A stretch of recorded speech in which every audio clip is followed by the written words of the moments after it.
امام حسین کی شہادت کے بعد جب آل رسول کو قید کر کے امام حسین کے سر کو کاٹ کے نیزے پہ بلند کر کے شام کی طرف لے جایا گیا تو جہاں جہاں سے یزید کا قافلہ گزر رہا تھا لوگ پوچھ رہے تھے کہ یہ کس کا سر ہے اور یہ بیبیاں کون ہیں۔ جس کو بھی معلوم ہو کہ یہ رسول اللہ کا خاندان ہے تو ہر کوئی دل ہی دل میں ان ظالموں پہ لعنت کرتا رہا اور کوشش یہ تھی کہ یہ لعین ہمارے شہر نہ رکے۔ تو ویسے ہی چلتے چلتے جب یزید کا قافلہ شہر کرتان تک پہنچا تو وہ لوگ پہلے سے ہی باخبر ہو چکے تھے کہ فوج یزید نے اللہ کے رسول کے نواسے کو قتل کیا ہے، آل محمد کو قید کیا ہے۔ تو انہوں نے اپنے شہر کے دروازے بند کیے ہوئے تھے۔ قافلہ شہر کے باہر رک گیا اور درخت کے سائے میں یزید کے سپاہی سونے لگے۔ جب رات ہونے لگی تو راہب قریب آتا ہے اور دیکھے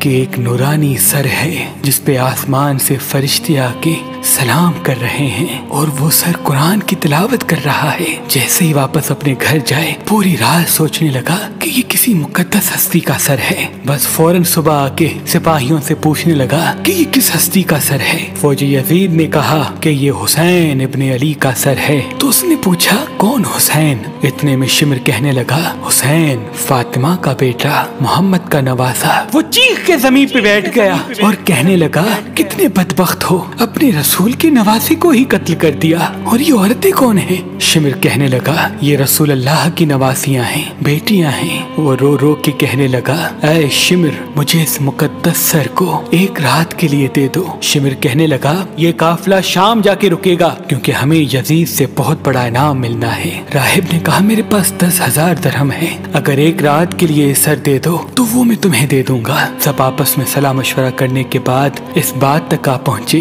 کہ ایک رات اور رکتے ہیں۔ بالآخر ان ظالموں کو 10,000 درہم دے کے راہب امام حسین علیہ السلام کا سر لے کے اپنے گھر آ گیا اور ایک پتھر پہ آ کے اس سر کو رکھا اور زاروں قطار رونے لگا۔ اتنے میں امام حسین علیہ السلام کے سر سے آواز آئی اے راہب یاد کر جب تو اولاد کی دعا کروانے کے لیے میرے نانا کے پاس آیا تھا اور تمہارے مقدر میں اولاد نہیں تھا، میں نے اللہ سے دعا کی، اللہ نے تجھے 7 بیٹے عطا کر دیے اور تم نے کہا تھا کہ ایک مرتبہ میرے گھر آنا۔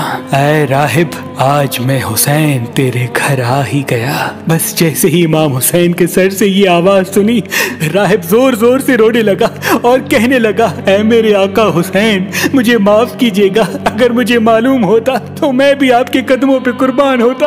امام حسین نے فرمایا اے راہب اللہ کی مرضی یہ ہے کیونکہ اللہ کا دین میرے خون سے زندہ ہونا تھا۔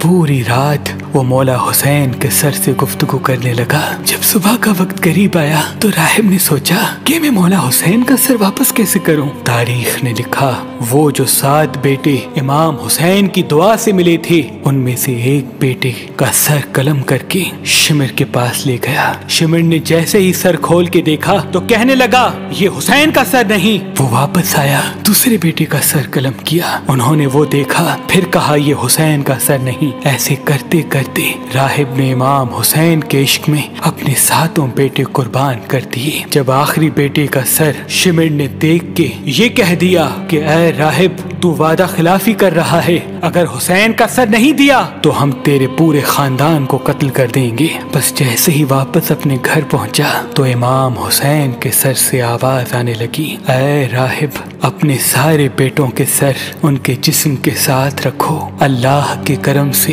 تمہارے سارے بیٹے زندہ ہو جائیں گے، اور میرے سر کو اٹھاؤ فوج یزید کے حوالے کر دو، کیونکہ یہ اللہ کی مرضی ہے، ہمیں شام تک پہنچنا ہے اور ہر گلی ایک ایک بازار سے گزر کے قرآن کی تلاوت سنانی ہے، میری بہن زینب کو خطبے دینے ہیں اور ایک ایک بازار سے گزرتے ہوئے اسلام کی تبلیغ کرنی ہے۔ تو